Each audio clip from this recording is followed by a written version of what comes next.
Welcome to our final Weber Days 2017 program at the Iowa City Public Library. During the month of May, the library celebrates National Historic Preservation Month and local history. And I recognize a lot of you in the audience, so this is like the 8th time you have heard me talk about Irving Weber, but that's just too bad. You get to hear it all over again. You might ask why we call our local history programming Weber Days. We call our programming Weber Days because Irving Weber's legacy in Iowa City and the role he played in preserving the past. Irving Weber lived his entire life and almost all of the 20th century in Iowa City. His family roots reached deep into early Iowa City. His maternal great-grandparents settled in Iowa City in 1839. His paternal grandparents came to town in 1857. He was born in 1900, the momentous beginning of a new century. He was educated in Iowa City Public Schools and graduated from the University of Iowa in 1922.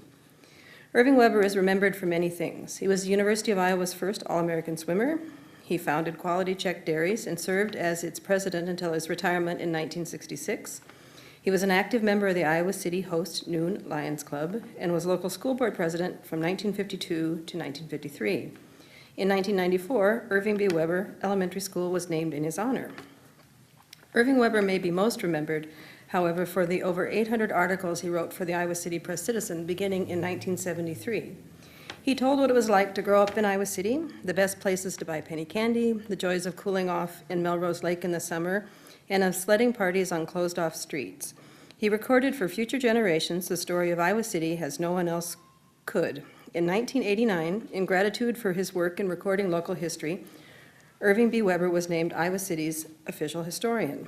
All of the articles Irving Weber wrote for the Iowa City Press Citizen are available online at the University of Iowa Digital Library through the cooperation of the Iowa City Host Noon Lions Club and the Iowa City Public Library and Lolly Eggers, the former Iowa City Public Library director.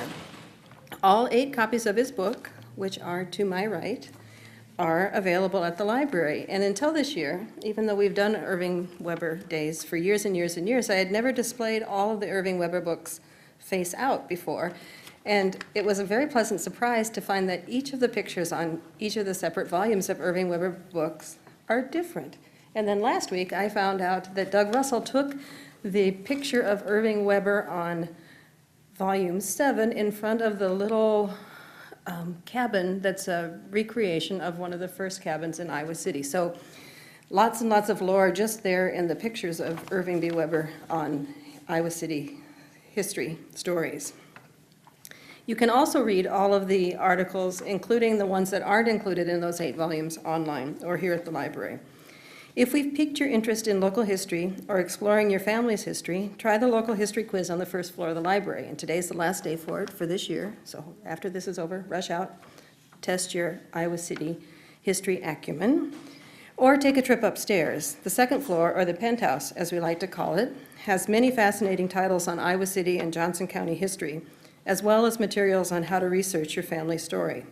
And if you're interested in other Weber Day programs, go to video.icpl.org. So I'm going to turn the program over to my colleague, Melody Dworark, who I like to think of as, well, there are many stories about Melody and Irving Weber, but she helps digitize the Irving Weber articles from the Iowa City Press Citizen, and she is our sponsor of tonight's program. Melody?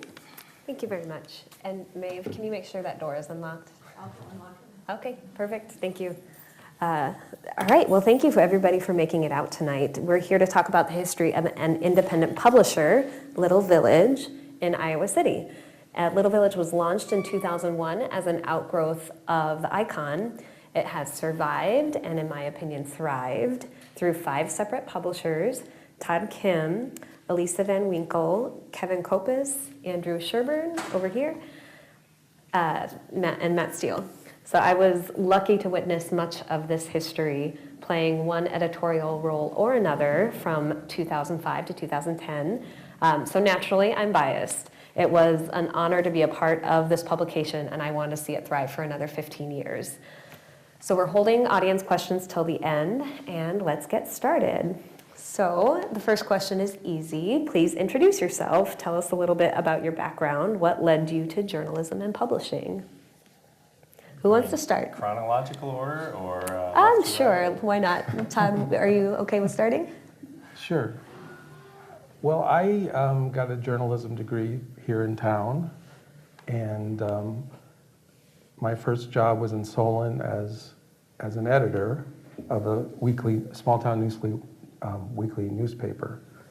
And from there, it was a circuitous route to come to Icon and then Little Village. I had gone on to edit a paper in Williamsburg, Iowa, and then North English, Iowa. And I was friends with Aaron Wolf, the person who started Icon. And he created Icon as a master's thesis project. And that was in 1993, which you said. That sounds about right. Right. So, and then I came on in, I think, 97 or something, when they expanded to Cedar Rapids. So I'm also a graduate of the Writers' Workshop and was in, worked for a sustainable agriculture group for a while, so I've done a lot of different things. Worked in the Iowa Senate, so. Great, thank you. Can I ask who you are and Sorry. what is your position? Well, I co-founded Little Village, and I still write some for the publication. My name is Todd Kimm. All right, I'm Andrew Sherburne. Let's see, I didn't come to Little Village with a journalism background, or really a publishing background at all. When I moved to Iowa City from Minneapolis, the first thing I did was pick up a Little Village because I was used to reading city pages up in Minneapolis every week. And I was, the first thing I looked for when I got to town was, hey, what's happening here? What's the arts and culture scene look like? So I picked up a copy of Little Village, and at the time, Todd was looking for a graphic designer. So there was an ad inside that said, graphic designer wanted. I was a new immigrant to Iowa City who happened to be a graphic designer without a job, so it worked out pretty well. I submitted my portfolio, and I think the next issue I might have been designing it. I don't remember, but it was pretty quick. So that would have been 2004, I think. So then I continued to design the magazine while Todd was the publisher, and then when Todd passed the magazine on to Alyssa, then I kept designing, and Melody was editing at the time. So I just kind of kept with the design side of Little Village for a long time. It was pretty fulfilling work. At that point I had another full-time job, but it was still just this fun thing to do. We were publishing monthly at the time, and I don't know, it like fulfilled some need, some desire that I had to be a part of something just fun and cultural and relevant. Mm-hmm. And I think it was about 2008 that you took over as publisher? Yeah, so it was 2008 that I took over as publisher from Kevin, who's not here tonight, but the magazine, I think Kevin he was trying to keep the magazine going, and he was having a little bit of trouble, so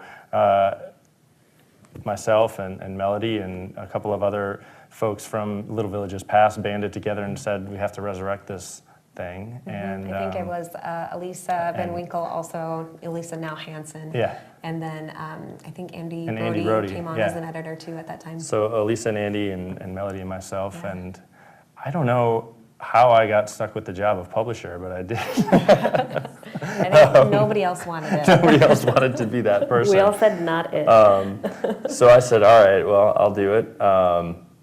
And so it was kind of a challenging moment, really, because the magazine hadn't entirely ceased, but it was kind of in this very kind of low point, and so we had to rebuild it. But it was also satisfying. I think we went out and had a lot of conversations with people who were happy that it was coming back. Advertisers who jumped, not every one of them, but most of them jumped right back on and said, yeah, this is something that's really important to the city, really important to our community. So and likewise, a lot of our regular writers were happy to just get right back on it. So we were very fortunate, and we're able to drum up enough advertising to actually, pay to publish a thing again on a monthly basis and start paying writers. And so it was a fun adventure, kind of playing a new role and learning what it meant to be the publisher of a magazine, not just a designer. There's a little bit more responsibility. And I think the lesson between, from when Kevin was running it and between Andrew was this is not a one-person job. So even Right. with 4 of us, it was still a team effort. And I think that's what got it off the ground again, is everybody willing to pitch in and do something and contribute. Well, and I think we knew that when we kind of all looked at each other and we were like, okay, if you're in and you're in and you're in, then I'm in. And then we can do this. we can do it if there's Yes. 4 of us. So there were 4 at one point. Now, Matt, how many are there now? I think including a few half-timers, there's about 14. Yeah. Wow, that's a big growth. So if you can take the torch, tell us about how you got involved. Yeah, so my name is Matt Steele. I'm the current publisher, Little Village. Got stuck holding the bag from Andrew when, summer of 2010, I guess, 2010. And I'm already learning things. I didn't know that there was a previous publisher who had a legitimate journalism background. I knew that Todd had graduated from the Writers' Workshop, but I didn't know that we had that feather in our cap of actually a real journalist. Lisa and I were both journalism majors. Oh, okay, nice. Okay, Yeah, good. so- So, wow, 2 past publishers that were Yeah. journalism and a managing editor. Kind of know what we're talking Wow, about. that's amazing. You're getting more inadequate as it goes on, right? Yeah, exactly. It's just been going downhill since the beginning. Yeah, so I came to Iowa City in 2002. I came here to study anthropology and studio art at the university. I was, I don't know, vaguely thinking I'd get involved with writing and activism in this great heathen land of Iowa City. And just kind of fell in with folks like Melody. Melody was one of my first good friends here in Iowa City, and just rather quickly started kind of just kind of trying to plug into this thing, which was like the coolest thing I'd ever seen in my life. We were kind of helping organize some concerts and raise money and just kind of keep on printing issues. I finished school in the winter of 2005, 2006, went away for a couple of years while Andrew kind of came in, I guess. And then I moved back in 2009, and lo and behold, it was still going. So at that, 2009 seems like a late time for Little Village to have its first web editor, but I became the first web editor at Little Village. That's right. And the rule was, if you're an editor, you don't get paid. If you're a freelancer, that was kind of the unwritten rule. If you wanted your name on the masthead, if you were, we always paid the writers, we always paid, the photographers. That was like a high value of ours. But if you were on the masthead, it was more of a labor of love, and that was totally cool with me because I'd never dreamed that I would, do this as a job. But Melody, our features editor at that time, Paul, the 2 of them plus Andrew and myself, I guess we're kind of like, I don't know, are we the 4? There was more, I don't know. They all kind of left at the same time. Paul went to grad school. Melody got her master's here at the library in library science, mm-hmm. And Andrew and his wife were about to have their second child. So his wife Liz, who I went to high school with, basically told him that he had to knock it off. So I like to think I really saved your relationship there, but I think they were doing pretty well. My family owes you a great. Yeah, exactly. That's don't mention it. But so I guess I was kind of the last one that didn't have anything better to do. Like I said, kind of got stuck holding the bag, but it was awesome. I mean, I was like super excited. I can't relate to the nobody else wanted to. I was like, that's like my dream. Let's do this.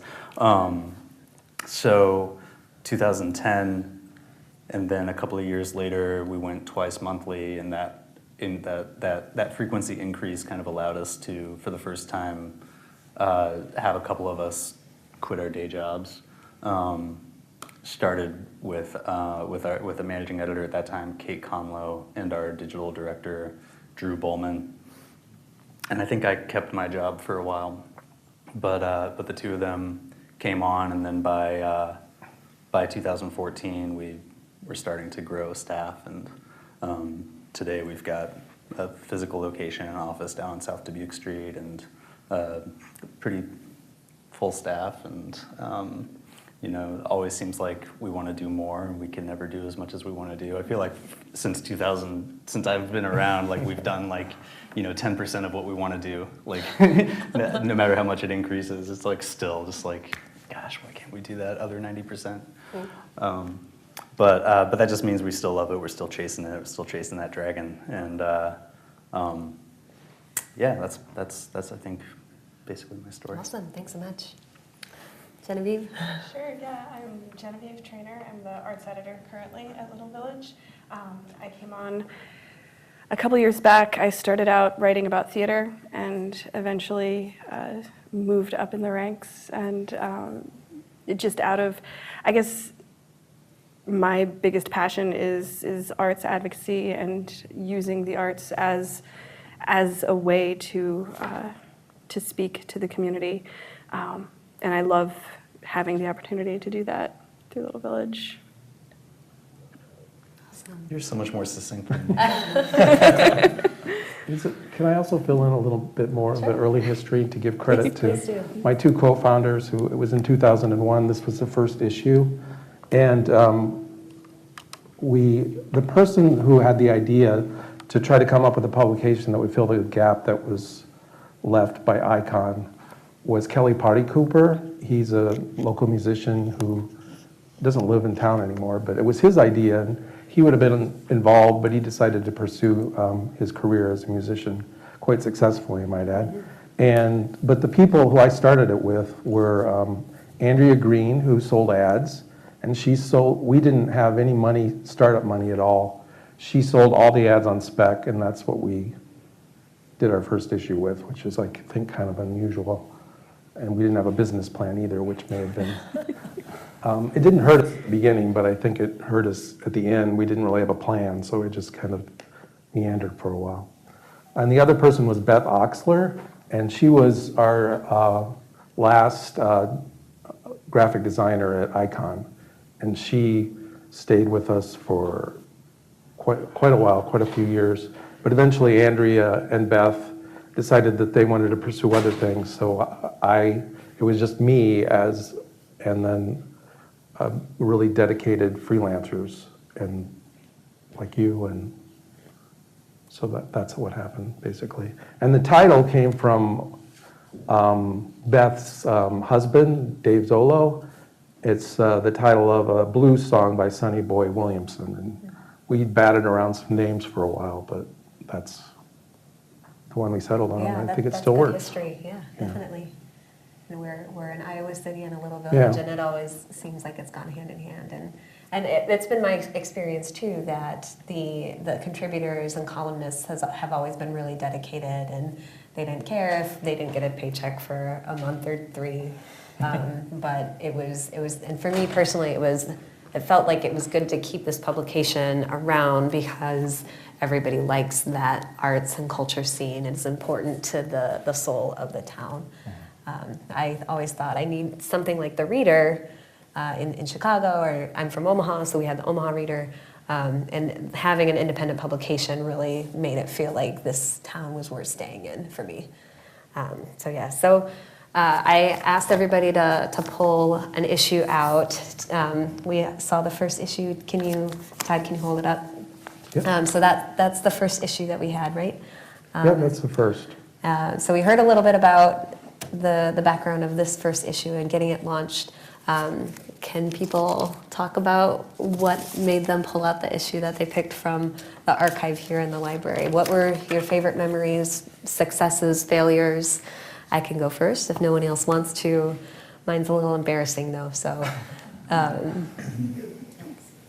right, I'll go. So I think that when Elisa and I were starting with the magazine, we were in our mid-20s, and we just, it was kind of our intro into professionalism. And so we liked to be a little more daring and push the envelope a little bit more than I would now as a 36-year-old mother. But so I brought the May-June issue 2006 out, and the lead story was a peek into the Greek nightlife. And this was a photo essay done by someone that I knew, where it were members of a sorority who just got a little racy in a bar and a bit grabby. It's very racy for the town. And just, then having the issue presented in that bar, that lost us an advertiser. And we got a letter from the head of the Greek, I can't remember the name of it, but they wrote us this scathing letter saying, you need to retract this. And we were like, sorry this happened. It's truth, it's real. This is what journalism is about, exposing bar culture. And everybody knows this happens in bars. It's really nothing. I'm playing it up as racy, but it's really just, that's what happens. But it lost us an advertiser, got us kicked out of a venue that we had people grabbed in, or picking up publications in. So that was May, June 2006. And that was the lesson for me. Like, you need to balance your relationships here. And it might have been a great piece. Oh, and it was called Glitter Skank. And that may have been, no, that probably, that and the like half nipple, that burned some bridges. Yeah, Greek life never won us the back. Unless they did, I don't know. It's kind of ironic because I went into a downtown bar a couple of years ago trying to get them to advertise, and they looked through Little Village one time and they said, if you want anybody to read this thing, you need pictures of people drinking. That's funny. Not a bad tip. Yeah. Andrew, can you share your story? Yeah, so I picked up this issue, which is from July of 2009, which is kind of a one-year anniversary issue following the flood. And so I picked up this issue. I guess the story of this issue probably begins with the flood, which it just so happened that in early 2008 is when we restarted the magazine. So we were just kind of bringing it back to life. I had just moved in. I just bought a house, which happened to be down by City Park in May of 2008. Which anyone who knows their history, which I'm sure all of you do since you're at a history event, was 1 month before the flood. So I think we were like 3 issues into republishing the magazine when my house got flooded. And I think there was like a brief moment when I was like, I don't know if we can put out an issue. We may have even skipped one. I think we skipped an issue. I don't know. I'll have to look. Yeah, we'll have to check. But it was pretty clear. We were all pretty certain. We were like, no, the show must go on. We have to keep publishing the magazine. So I remember, basically being without a house, but I still had my computer, which was really all I needed to put the magazine together. So, we kept publishing from like a temporary location, a bunker somewhere. Somebody, in classic kind of Iowa City fashion, somebody put me up in their grandmother's house because she was away for the summer. And I was just publishing in this house that was furnished for someone much older than myself. And it felt like a very odd place, but I think like continuing to publish the magazine was actually kind of a grounding thing for me. It was a lot of work, obviously, at the time. But given everything that was kind of happening around me, it was just, it became a constant. So I think it was actually, kind of cathartic. So, and then, so a year later, this issue we published, which was, I didn't create a lot of content for the magazine. Once in a while I'd write something, but this one was, I did a photo essay of my former neighbors, who had also, left the neighborhood, who'd had their houses flooded. And so it's a photo essay about the things that they took with them, that or the things that they found when they came back. So after the flood, what was still there that you then saved and took to wherever you moved, wherever you went on. So there were things that were large and small, kind of trivial things that took on greater meaning, and important things that somehow survived. So that was just, I think that was an important issue for me to put together, and I think it resonated with a lot of people in Iowa City too. I remember that one. Yeah. Yeah. Should we? Yeah, Sure. Geneieve? Yeah. This is very recent, from January 2016. It's the first issue that I came on as arts editor, so obviously there's nostalgia there. It was definitely a trial by fire for me. It was my first experience working in a print form like this. I did not come with a journalism background to Little Village, and most of the writing, the reviewing and journalistic writing I'd done had been for online, and it was just a magical experience to see the magazine go from concept to page, and to see the first one that my fingers had been on in print like this. It's such a tangible delight. Definitely. Yeah. I feel like the print edition is, what would we be without it? Because online, it never ends, there's you can have a great win, but you just need to keep on going, and you never know where the next story is going to be. But in print, you have that moment of actually finishing something and having proof that you existed for a minute. Yeah. There's more to be said about that issue. There could be. I don't think you had the context at the time because it was your first issue, but there was also another editor whose first issue it was, Lucy we were Morris, had both just come on at that time as well. And right out the gate. we were fully planning on a visual arts issue, Yeah. which we've had a tradition for the last few years of doing a visual arts issue at the top of January. That's just like fully visual. It's just we let all the columnists take a break and we just fill it with visual art. And we have a guest editor take it on who curates artists from the area. And around 10 days before we went to print, it became clear that our guest editor was not returning our emails. Yeah. So you, me, and Lucy, and our art director, Jordan Sellergren, said, all right, we're going to put an issue together in the next 5 days. It was sort of a feeling that once we accomplished that, we could do anything. Exactly, right? It was the best introduction. Yeah, that was like the optimistic way that we were spinning it at the time. We were like, okay, it's never going to be this bad. So let's just look very closely at every step of the process over the next 5 days.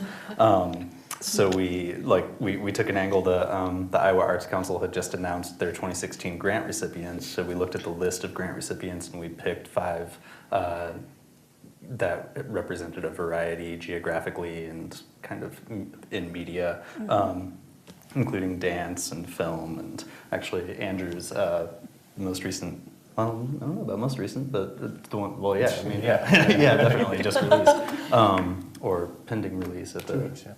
Was that 2 weeks ago? Yeah. Andrew made a film. From now. That's but- what they're talking about. Yeah, we can talk about that. So the Britton documentary, which Yeah. we can talk about in a moment, that was the one that you wrote. Yeah. Yeah.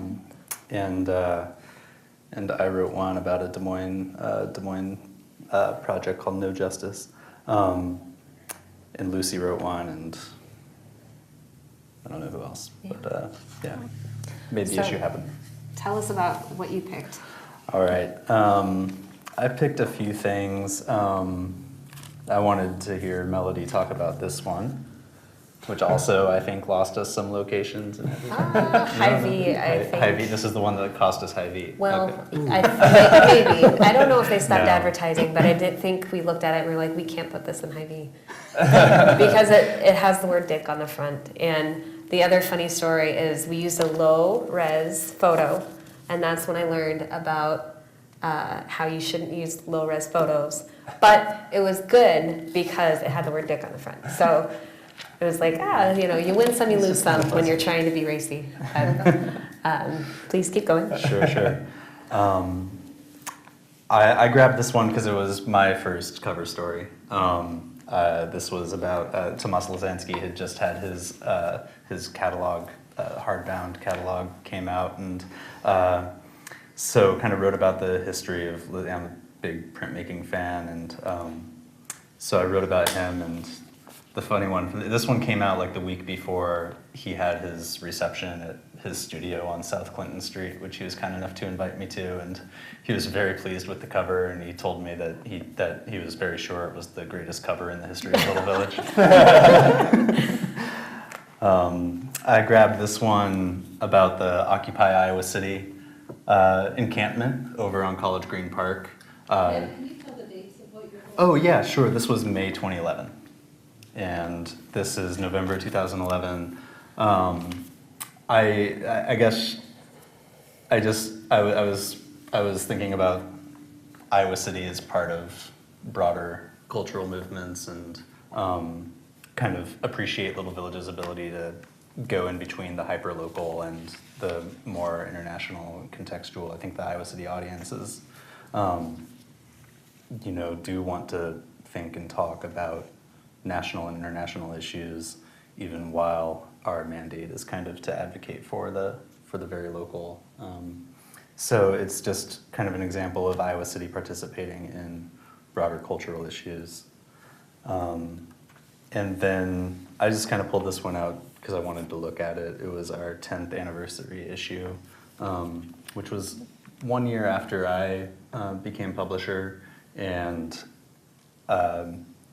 sort of just looking at it brings me back to that like sense of myself as like part of so much work, or having so much work setting us up for whatever successes or failures we can make, and whether it's my social circles or the business community or the area at large, it just felt like a time when I was starting to get comfortable and thinking I might know what's going on, but also just a sense of like the future, and like, will this all crash and burn tomorrow, or will it all crash and burn in 6 months? Which one? But it's cool to look at that and have that wave come over me like 6 years later, and think that we might have another 6 months in this. I think you guys have another 6 months. So you mentioned the Occupy Iowa City issue, and this cover has a bunch of tents on it in college green, for those of you in the back who can't see. And I feel like we've seen more and more just articles come out about, or just the connection between the things that are happening now because of politics, because of culture and society and all of that. We are seeing the big picture that's in the world. We have the small microcosm happen in Iowa City, whether it's a march, whether it's camping in a park. And I feel like there are a ton of stories right now that will tie Iowa City to the larger community. And I don't know if that is the internet and social media driving that, but I do have a question for everybody here about how you feel like stories are changing because of technology and the internet and social media, and connecting the small town Iowa City to the world at large. And is that just print? Is it print that you can really focus the heart of those stories, or how do you feel like about that? Am I meandering too much, or do you know what I'm talking about? Well, I'll step back and just recall when, I think, Lisa and you and Elisa were publishing and editing the magazine, and I remember when we had our first web presence of any kind. And I'm sure everybody here was big into MySpace, but it was a MySpace page. That was the first time we ever had anything online. And then I remember shortly after, we did finally get ourselves a proper website. But I think for a long time, it was really, we weren't really creating any new content for the web. It was just, Right, it was just whatever we printed in the magazine, we would repost online, and it was kind of at the whim of whenever I usually got around to having the time to upload everything. You know, I'd just gotten through the incredible, kind of monthly process of putting this together, which took so much work, and so I was usually exhausted, and it didn't go up for a while sometimes. So I remember it being a real challenge, and then, you know, when Matt came on and started doing more web things, and then, you know, it was a very slow process, I think, before kind of. Right, and right now I read almost everything online. So I just don't know if people feel like we can represent the best of the best in print when so much is happening lightning fast online. How do you feel about that? Well, I feel like the online world is changing so fast that that it's a constant effort just to keep up with where the trends are going, with, you know, not having MySpace anymore. Like, you know, do we care about having a Tumblr? Do we care about, you know, where do we focus our Instagram efforts? And I feel like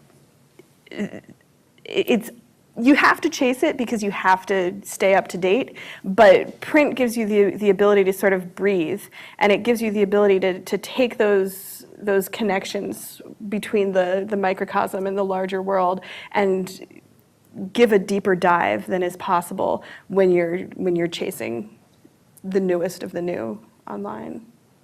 So to dig deeper, reveal more honesty. Mm-hmm. Yeah, I think it was that kind of arrival of, or the transition from MySpace to Twitter and Facebook, where we started getting the pressure from the writers that they really wanted to be able to share their own article. That kind of pushed us to start putting those articles up one by one, long before even really thinking about making more content that would be web only. And then gradually becoming almost primarily web, with the print vacillating between being a digest of kind of the issues that are kind of emerging, or a reliable place to find your favorite columnists, or simply I think the way we're kind of thinking about it now is as we just want to create an object that's nice enough for people to keep it, and as kind of a moment in time that they can pick up in 10 years and still find something interesting. Because I don't remember us ever having, we weren't getting a lot of contributors based on our online presence at all, since it was pretty much just after the fact. So now, do you guys get a lot of contributors just on online, or based on that online presence? Does the print issue play a large role in attracting people and new contributors? Any thoughts? I can jump to a different question. No, well, I just don't want to That's speak too for much. kind of the editorial team. That was another thing that was like a big step, is like we finally created that firewall where the publisher and the administrative and business side is actually pretty well separated from the editorial decisions. Sure. But I do know that there was a time when if you didn't have print space, the writer wouldn't be interested. And now I think writers are okay with being online only. Yeah, I would say that most of our contributors are open to being online only. But in terms of attracting new contributors, I think that a lot of people who come and say that they'd like to write for us are people who pick up the physical magazine. Okay. Yeah. All right. So let's talk about expansion, just so we can think about the days over the past 15 years. How large of an area did you deliver to when you took over, and where does Little Village live now, and the areas of the communities here? So I guess, Todd, if we can start with you, do you remember that about the coverage area that we could get Little Village to in the early days? Well, I don't remember the circulation, do you? I don't. I kind of feel like we doubled it when Elisa and I took over and Okay. tried to print more. I'm kind of remembering the figure 4,000, but I could definitely be wrong. Yeah, I think it may have been Okay. as low as 3 when we were doing it, but Was that with mostly Iowa Icon, City or? with Icon, the reason I came on Icon was to expand to Cedar Rapids. And Aaron's fear at the time was that the Cedar Rapids Gazette was going to create an alternative weekly to compete from that direction. So we staffed an office on the 3rd floor of CSPS Hall. So that was his move for continued viability, but it didn't really work out for whatever reason. Cedar Rapids is a different kind of town. So when we started Little Village, we were determined to focus on Iowa City, that Iowa City deserved a publication like that. And I mean, it was just Iowa City, so deliver on purpose. Yeah. And at the time when Little Village began distributing more aggressively in Cedar Rapids, you were in a different capacity in a different office at CSPS. Yeah, right, yeah. Were you thinking great, or were you thinking been down that road once before? No, I thought, yeah, it's time. It's Let's do it. time. Do it. Fantastic. Did we have any expansion successes? I do remember doubling the circulation. Yeah, I think it was 4,000 and it went to 8. Yeah. And And yeah. by that we mean the number of issues that we deliver Yeah, at actual each physical location. issue. Right. Well, Or physical issues Yeah, that we'll physical take issues, to right. different locations, so not just, home delivery service. Right.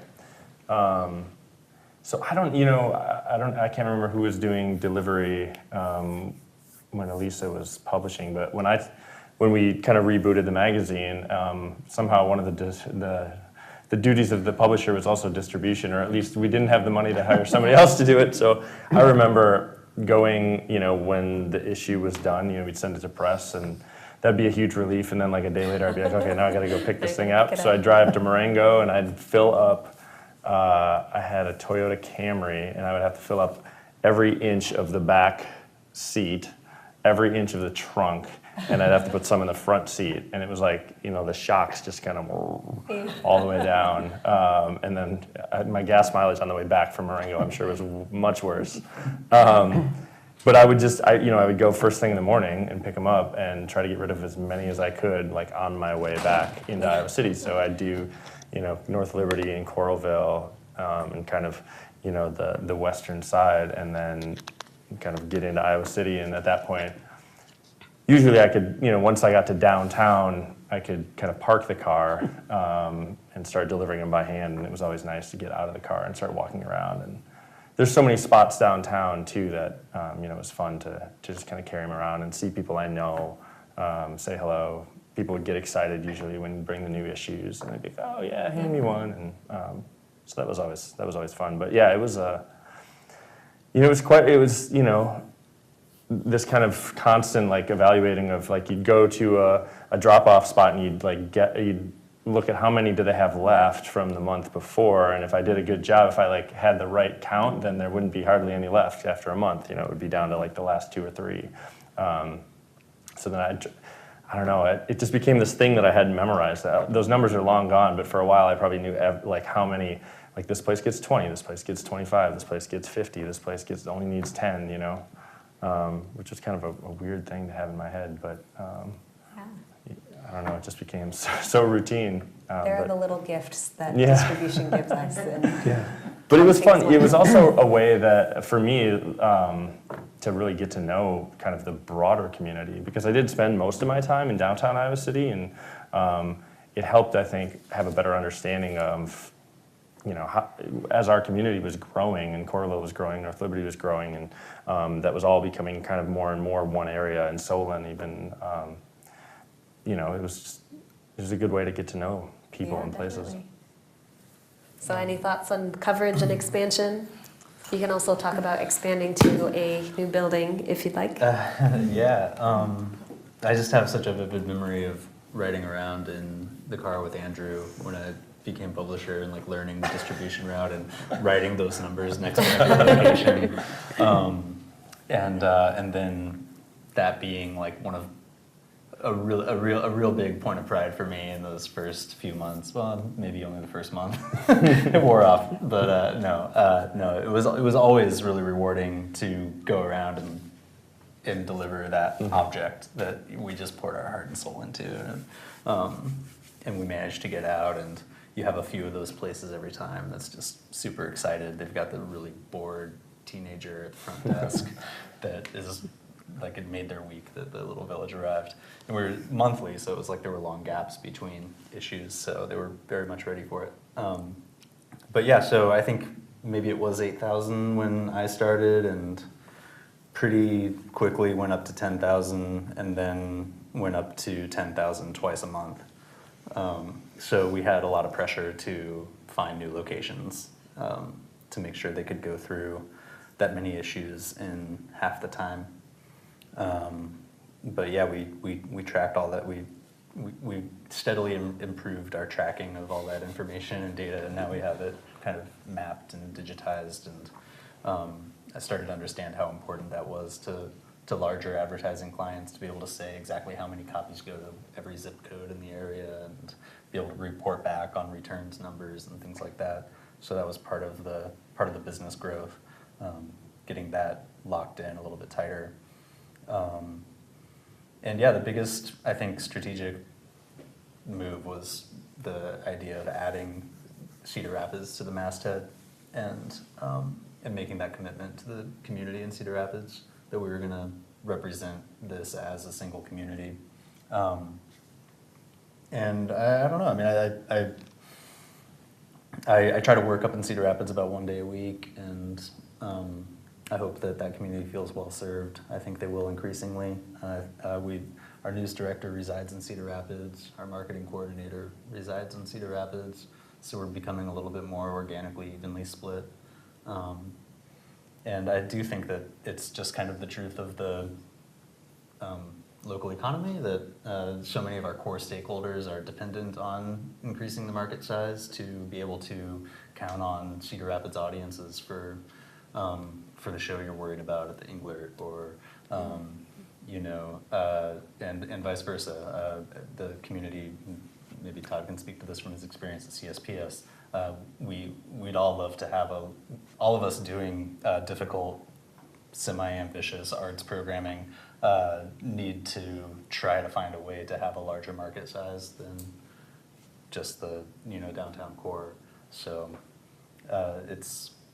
it's a business imperative, but it's also, I think, culturally beneficial if we can just become more heterogeneous, So I do want to ask one more question about advertising before we move on and let people ask their questions that they might have.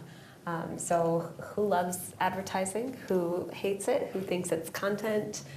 Who wishes that we could just live without it? Because I know a long, long time ago when I was in journalism school, we had an editor tell us that advertising is content, and it was a very good point that I think none of us creative writers were ever thinking about. But the only way that we survived when I was a part of the magazine was because we had advertisers who wanted to stick with us. They paid for the printing.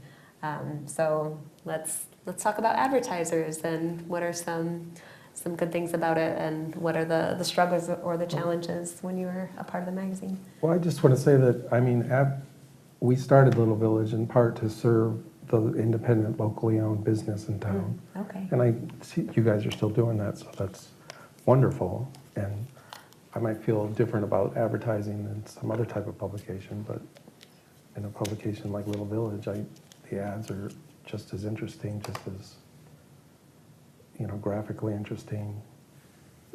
Might find out about a show or an art show going on. So, and the advertisers, I don't know if there are any here today.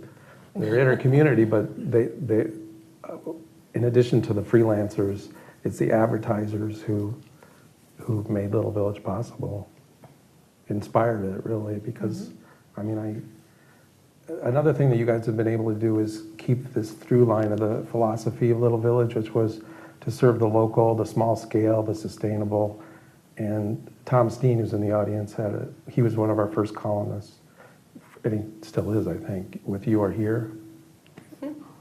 And he covers that beat, sense of place. And somebody said that alternative media, they help decode a city's sense of place. And I thought that was a good definition of what an alt, they used to say alt weekly, but you know what I mean. And the other thing is the term alt has been co-opted now, of course, by who. Yes. But advertisers are it as far as I'm concerned. And I just love the way that Little Village has sort of like have added the sense of place to like advertising districts, like different parts of town, like selling little squares in the same area of town. It's almost like a map or something, so it's really cool. Yeah, I mean, I guess now that I'm no longer with the magazine, but now that I run Film Scene, like Little Village is incredibly important to us for reaching the people that we know will be interested in art house cinema. I mean, that's like, people who pick up this magazine every 2 weeks are the exact people that we want to know about our films. So it's crucial for us. And I feel like even when I was publishing it too,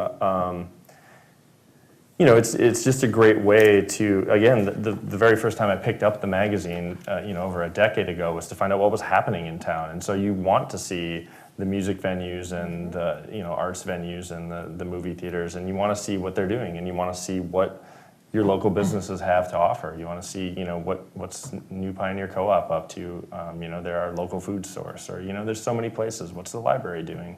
So I think, yeah, it is content. When it's not like the advertisers are curated, but they kind of self-select in many cases, and it is. I think it's an important part of why people pick up the magazine.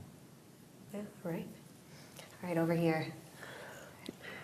Yeah, I think, in a very pragmatic sense, it's content in the sense that you always have to look at which ad is adjacent to which story, and be careful of those sort of issues. But in a broader sense, yeah, I agree that it's all about building the community, building the broader community, and it's a give and take in the same way that stories are a give and take, where you aren't just writing for your audience, you're also writing for your subject. And I think that ties in with advertising as well. It's not just for the audience, it's also for the advertiser. You have to always be willing to serve both sides. Mm-hmm. Yeah. I certainly think the ads are a huge part of, I love what you said, Todd, about decoding the sense of place. And certainly when you're picking it up, you're reading the ads to find out what's going on, and if you're new in town, to see what kind of businesses are around. And cumulatively, I think the business community is a huge part of what makes any community. It's practically what communities are, collections of businesses trying to facilitate life in the area, give people what they need, people making lives for themselves. And I think that's part of what I learned to enjoy the most. I came into Little Village as, like I said, like a vague writer, activist, artist guy, but I think really found my place at Little Village because all of these little businesses that made this town that I loved what it was, I cared about their success a lot. I kind of was, starstruck might be a stretch, but like when like Todd at Artifacts was meeting with me and asking me to like make an ad for him, I was like, yeah, man, I'll do that for sure. Really nice to meet you. Did I say it was cool to meet you? You're awesome. And I think that's it's certainly become a huge part of our growth, is that all of these individual businesses that have very small staffs, they certainly don't have a marketing person on staff. Every time they need a JPEG turned into a PDF or a business card turned into an ad, they just oh, that seems vaguely like something Matt can help me with. So are you saying that the magazine cannot survive on ads alone these days, or? Well, yeah, I would say that's true, and even if it is surviving sort of on mostly ads right now, a major part of our business is those creative services, which have grown organically out of all of those individual relationships where, you know, a small business owner that needs a new menu or a new website or a redesign of some of their in-house materials will lean on us because we have the photographers and the graphic designers and the editors, and we already have the relationships, so they can roll that all into one conversation where they're working on their advertising strategy and also getting the materials that they need, all from the same place, from a company that they've been working with for years. So that's certainly, I think, buoyed us against broader industry trends that our business isn't 100% reliant on display ads. Building websites for folks and designing logos for new businesses is becoming a big part of our business. All right. Can I say one more thing about advertising? I think you brought up kind of this ethos or that Little Village has, or a mission. It's not a nonprofit or anything, but I feel like there's a sense even amongst advertisers of being a part of something that is integral to the community in a way that's very unique.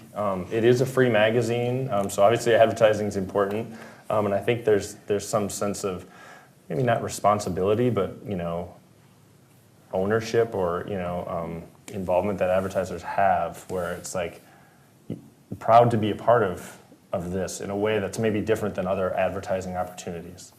And becoming more special with time, right? Like Yeah. towns this size do not have publications like Little Village by and large around the country. Yeah. So I think the people who continue year after year to sign on are aware that they're doing something special. All right, awesome. Well, let's open it up for questions. Maeve has the mic, and I have the mic, and first I want to thank the 5 of you for doing this, but also for making the Little Village, because as a librarian and a person who is interested in preserving the history of a community, you have this monthly, now bi-weekly, is it weekly now? Twice monthly. Twice monthly, snapshot of Iowa City in a way that other papers aren't able to do it for whatever reason, and you can do more of investigative kind of research that isn't done. So thank you, and thank you for helping us preserve the history. And I have a question that I'm curious about production. So is Marengo still printing? Are you still getting the paper, the magazine printed in Marengo? It's printed today in Davenport at the Quad City Times. Oh, Lee Enterprises, so that's where it's printed. My story for later on. Anyway, thank you. So are there questions in the audience? Did our columnist, does he want to say anything about his tenure? I would love to hear from Tom.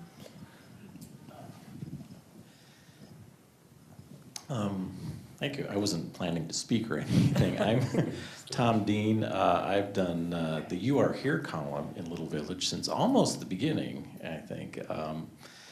And I was very grateful and have been grateful that continuity of focus, even despite all of the changes over the years, both in terms of personnel and in terms of the expansion of the magazine itself, and even to some extent, some of the content. And You Are Here has really continued to fit in there. And as editorial regimes have changed, I've been grateful and lucky that I've just kept right on it. I guess it almost seems like it was assumed it would be there. Nobody's challenged it.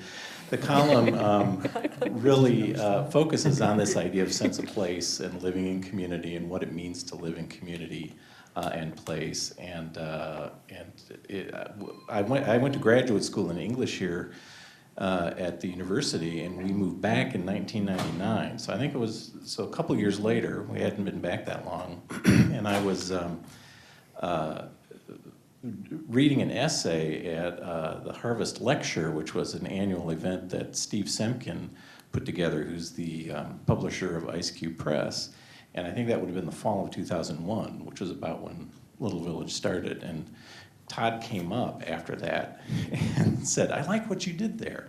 And would you be interested in contributing, to Little Village, which was just getting started? And I said, sure. And I don't know if it was at that point or soon after, you made it clear that you were thinking of something ongoing, like a column, which is something I had never considered. So it was sometime early in 2002, as it was my first column. I've tried to keep it mostly monthly since then. That's how I describe it. It's a mostly monthly column. Sometimes it happens and doesn't. But anyway, I've been really proud and grateful, and have hoped to be part of that continuity and that identity of Little Villages, keeping it focused on our community, which can be defined in different ways, but keeping that as an instrument or as a publication, and also now a web presence that really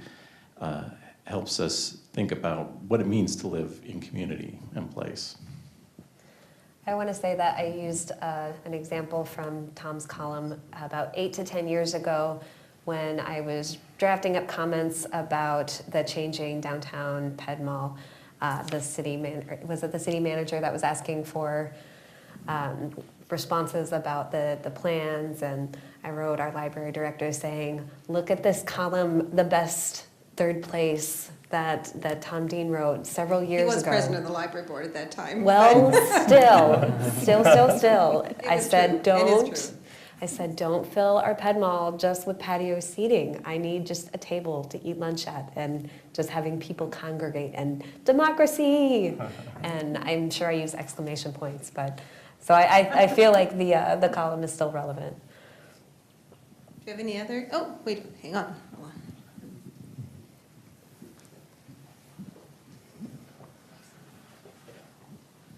I was wondering what your relationship is with the Daily Iowan and the Press Citizen. Do you keep track of what they're publishing and have a relationship with their subject, or do you not even have to worry about it? Sorry, what are those? I'm just kidding.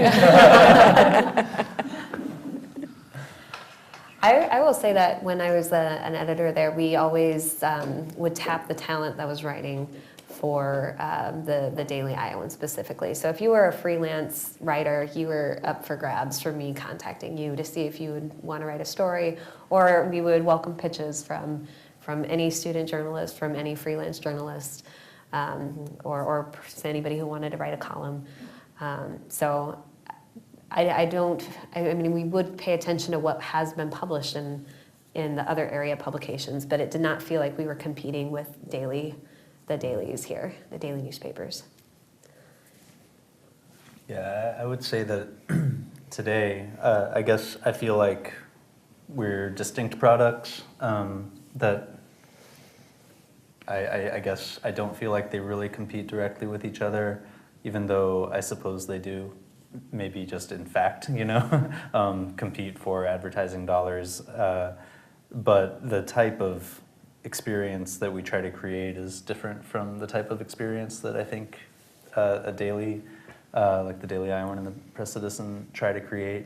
But I'm very interested in just kind of watching what they're doing and trying to glean any indication of what that means to the industry, because I just assume their leadership knows more than me. So I try to look for clues with them, and certainly look for freelancers. Like when, I definitely watch for Daily Iowan columnists that I think are doing a great job, and try to let them know that I think they're doing a great job, whether that means they're going to write for an alternative or stay the course with more traditional journalism. I just kind of feel like that's part of my role as a media person in the area, is like to try to recognize talent. Yeah, I don't know. It's now I feel there was probably a time when it was really, really adversarial, but I think journalists today have a stronger sense of solidarity than any other idea. We're doing work that we think is important, and I will champion their work as much as I can. Well, I think that we're going to wrap it up again. Thank you very much. And if anyone has any ideas for next year for history programs, I'd be glad to entertain them, and keep doing what you're doing. So, thank you.